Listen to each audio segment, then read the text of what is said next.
I never thought I'd tell you this, but here I am, with the courage to confess the most secret, forbidden, and complicated night of my life that day. The day everything changed. I thought it would just be about not spending my 64th birthday alone, but there was so much more behind Edward's desire not to leave me alone. The pull between us, those forbidden feelings, and everything we'd suppressed for years could never truly be ignored. And that day was when all of it came to a head, let me tell you. Everything from the beginning. Edward was Jonathan's stepson, now 28. He's confident, determined, and someone who could captivate me at first glance in the year Jonathan passed away. He used to visit often, sometimes staying with me for days, but 2 years ago, he disappeared without a word during his absence. The moments we shared stayed locked in the deepest corners of my mind. I tried to forget about him, to push those memories away, but I couldn't. And then that day came. He appeared at my door. He said he needed to look for some documents in the garage, but I knew immediately that he hadn't come just for that. Edward's gaze, it was the same as before, the kind that stirred up all the emotions I had buried deep within myself, leaving me utterly unprepared when he smiled at me, holding some papers in his hand. I realized there was more to this visit, and I was right. The gramophone he'd placed in the garage, the one I'd always wanted, even when Jonathan was alive, was sitting there with my favorite record on it. The documents were just an excuse. This was all about me, the moment. I saw that gramophone, my heart felt like it would burst out of my chest. Later, Edward left without saying much. But that evening he came back with a cake in his hand. That familiar smile was still there. But now it held something deeper. "I didn't want you to spend your 64th birthday alone, Bella," he said. And I realized then that this was about so much more than a birthday celebration. Edward was about to give me a night I could have never imagined. That night, everything changed. And now I'll tell you every detail when I opened the door and saw Edward standing there. I was ready. For what I saw, this wasn't just a casual visit. I could feel it instantly. He was holding a delicate cake and dressed in a sharp suit. The smile on his face was different, more meaningful, more intense. Edward, now 28, carried a maturity that blended with the energy of his youth, making him impossibly captivating. "Happy birthday, Bella," he said, his voice warm enough to fill the entire doorway. His words both surprised me and stirred something indescribable in my chest. He had remembered my birthday. For the first time, someone had come to celebrate it with such care. "I didn't want to let you turn 64 alone," he added, his enchanting smile growing. "Tonight should be special. If this story resonates with you, join my channel, subscribe, and turn on notifications to hear more confessions like this. Trust me, this will be one of the most thrilling stories you ever heard." I wanted to say something, but the words caught in my throat. Edward placed the cake on the coffee table and stepped closer to me. "But Bella," he said, his eyes scanning me, "gently, tonight could be so much more special. Let's celebrate it properly in a way you deserve. Go put on a nice dress and let's make this a night to remember." At first I thought about refusing, but his gentle yet insistent gaze made it impossible. I nodded slightly and walked upstairs. As I climbed the stairs, a strange excitement coursed through me. When I opened my wardrobe, my eyes caught the black dress I hadn't worn in years. I ran my fingers over the fabric and walked over to the mirror before putting on the dress. I slipped off my t-shirt, standing bare before my reflection. My skin was still firm and youthful. I traced my waist with my hands, leaned slightly forward, and studied my shoulders. "I'm truly captivating," I murmured to myself. I was 64 years old, but it seemed like I had somehow defied the passage of time. Smiling to myself, I easied the dress on, feeling genuinely special in that moment as I descended the stairs. A familiar melody floated from the living room, reaching my ears. It was my favorite song. My steps slowed and my heart began to race.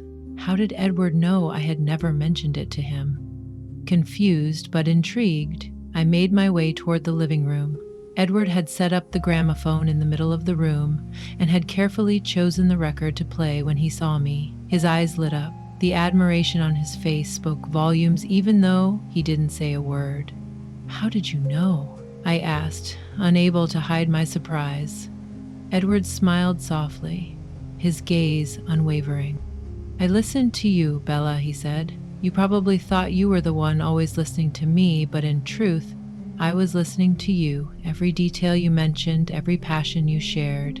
I remembered it all." His words filled me with warmth. It had been so long since I felt truly seen, truly heard. Edward stepped closer, extending his hand toward me. "Let tonight be all about you, Bella. I'm here to make you feel special." As the melody filled the room, I couldn't deny the depth and determination I saw in his eyes. We sat down and started talking, but this wasn't an ordinary conversation. It was laced with all the feelings and emotions we had suppressed for so long. The pool between us grew stronger with every passing second. Edward's voice broke through the air, deep and full of emotion. "Do you know why I didn't come back before, Bella?" His question caught me off guard, and my eyes locked onto his emerald gaze, trying to decipher where this was going. He paused for a moment, as if carefully selecting his words. "I've always been drunk to you," he finally admitted, his voice soft yet powerful enough to fill the room. "I saw the desire, the passion, the excitement inside you. I always saw it. But what I felt scared me, Bella. I knew I couldn't bear being around you. My body wanted to run to you, but my mind kept telling me it was wrong." His words sent a wave of warmth through me, but also a swirl of confusion. My heart began pounding wildly, but I knew I had to keep myself composed, taking a steady breath. I looked at him. "Edward, you shouldn't say this," I replied, though the tremor in my voice betrayed my emotions. "I know I shouldn't," he said, lowering his head slightly, but then he raised his eyes to meet mine again, and the intensity in his gaze rooted me in place. "But I can't hold it in anymore, Bella. For 2 years, I haven't been able to get you out of my mind. Your eyes, your smile, everything about you has haunted me wherever I went." I saw you. My heart wouldn't let me forget the honesty in his confession. Both startled and deeply excited me. My hands were clasped tightly in my lap, and I realized they were trembling. "Edward, this isn't right," I said, though I couldn't deny the magnetic pull I felt toward him, the connection between us. "It's not right, Edward." Edward leaned slightly closer, bending his knees where he sat, tilting toward me. His eyes were filled with a deep determination. "Right or wrong," he said, his voice low but resolute. "I can't deny what I feel. Neither can you, Bella. Your eyes tell me everything. You know this connection between us is real." For a moment, I was silent because he was right. This pool between us had always been there, a bond I had tried to ignore for years, feelings I didn't want to acknowledge, but that had grown stronger, pulling me in more and more. Now in his gaze and his words, it all echoed back at me. "Thank you for not leaving me alone that day," I finally said, my voice tight with emotion. "But Edward, this is dangerous. If we go further, neither of us will be able to turn back." Edward slowly reached out, placing his fingers over mine. His touch shattered every logical barrier I had built. "I don't want to turn back, Bella," he said. "I just want to live this moment with you, to show you how I feel, to tell you how special you are to me."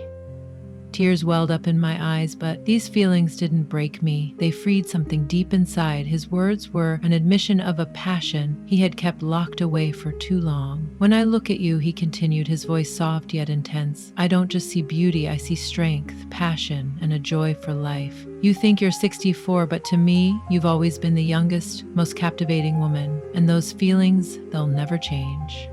His words broke through the last of my resistance. I took a deep breath and looked at him. "Edward," I said, my voice trembling, but leaning toward him, "you see me in a way I haven't felt in years, and I can't deny that the silence that followed was heavy, yet it said everything." We just looked at each other, and in that quiet, every unspoken truth was revealed. The forbidden pull between us had become undeniable. irreversible when Edward's lips finally met mine. Every suppressed emotion I had came rushing to the surface. His kiss was filled with a passion that forced me to confront all the feelings I had hidden for years. But the intensity of it also scared me. The logical part of me was still fighting, telling me I shouldn't give in. Suddenly, I pulled away, taking a deep breath. "Edward," I whispered, my voice trembling. I wasn't even sure what I wanted to say.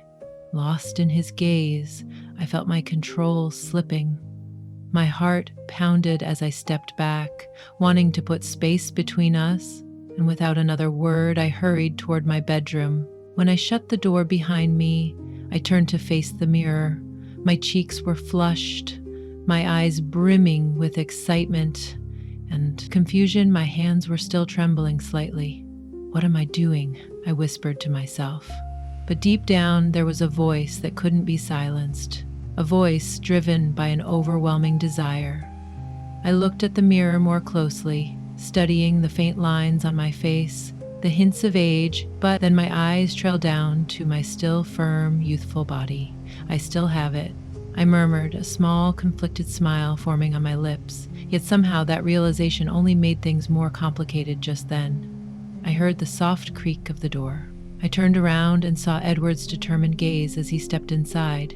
He didn't take his eyes off me as he closed the door behind him and moved closer.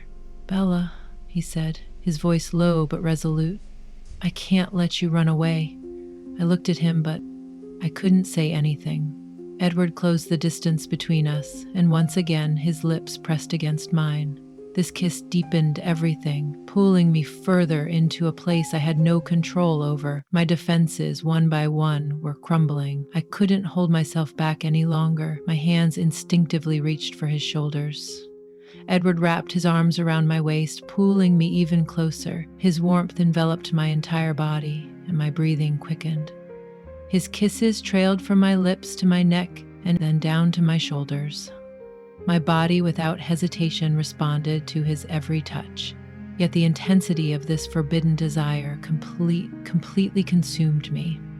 I stepped back slightly, not to run, but to catch my breath slowly. I reached for the straps of my dress, sliding them off my shoulders. The fabric silently fell to the floor, pooling at my feet.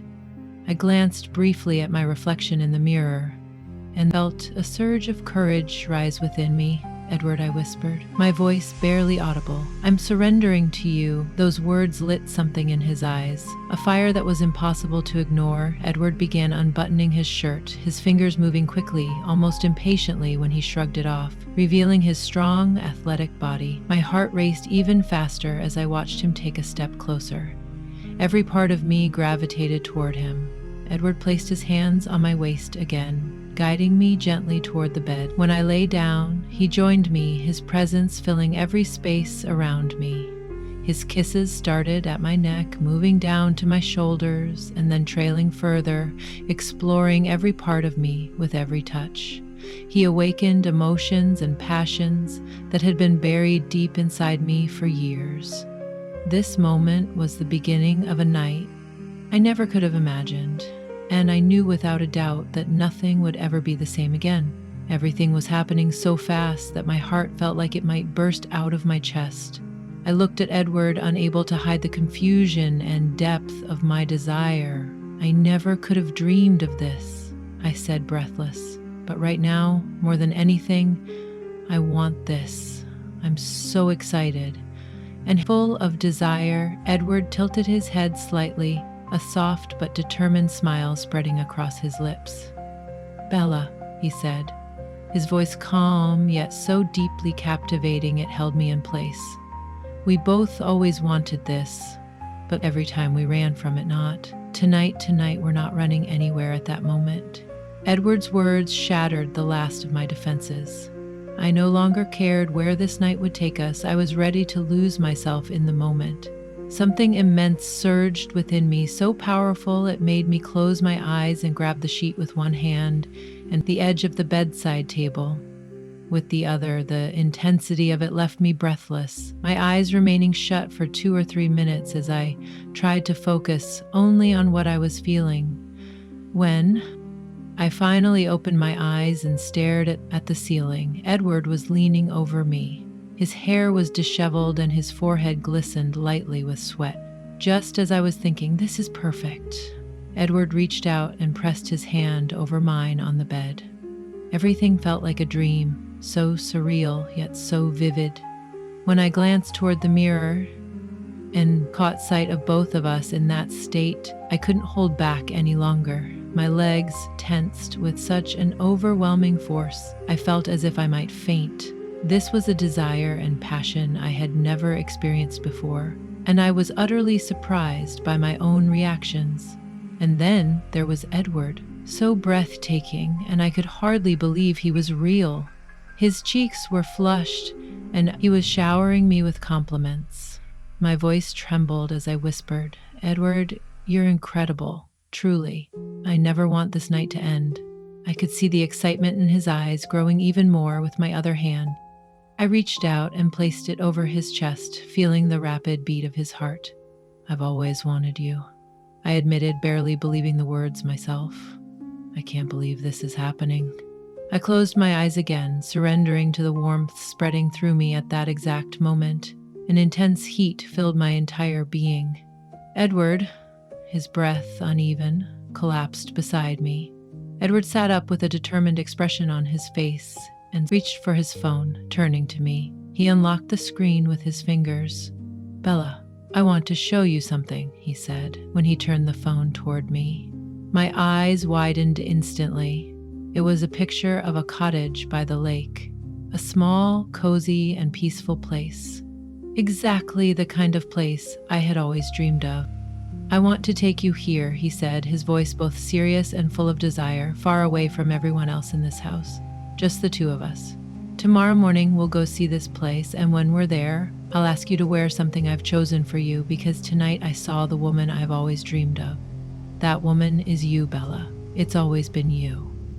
His words sent a storm through me, and my heart began to race. I looked at him, completely at a loss for words. This wasn't just a one-night story. This was a doorway to something so much more.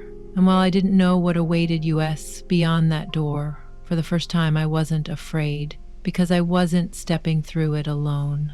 There's more to come, and this is only the beginning. If you've made it this far, I know this story has deeply touched you. There's so much more to share, and you won't want to miss a single detail. Don't forget to hit the follow button, turn on notifications, and leave a comment about this story. I can't wait to hear your thoughts. So let's talk in the comments. Your support means the world to me.